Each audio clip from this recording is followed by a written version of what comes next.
मैं गुजरात में रहने वाला एक शैव भक्त हूँ और मैंने बहुत सारे शास्त्र पढ़े हैं और उनका अच्छी तरह से अभ्यास भी किया हुआ है।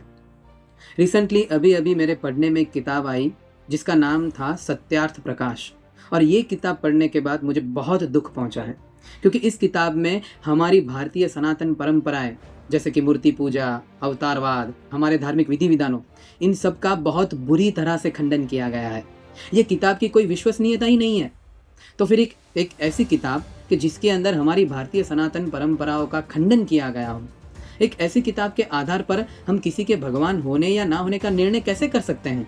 यहाँ देखिए, इस किताब में भागवत जैसे सनातन शास्त्रों का खंडन किया गया हुआ है। हमारे शास्त्रों के बारे में ऐसी हीन बातें सुनकर हमारा खून खौल जाता है, उबलने लगता है। और इस किताब में भगवान विष्णु का भी खंडन करके समग्र वैष्णव संप्रदाय को अपमानित किया गया है।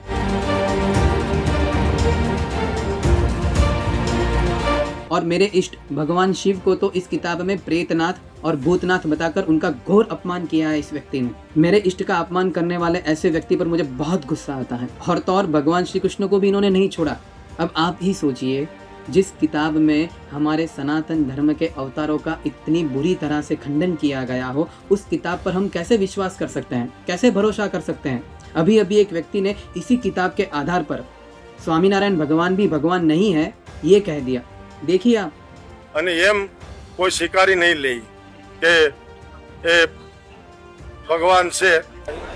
જે સત્યાર્થ પ્રકાશમાં દયાનંદ સરસ્વતી એ પણ લખ્યા છે, સત્યાર્થ પ્રકાશમાં। इसीलिए मैं कहता हूँ कि ऐसी व्यक्तियों के कारण ही आज हमारा सनातन धर्म टूट रहा है। याद रखिए, भगवान की अनुभूति तर्क या किताबी ज्ञान से नहीं होती।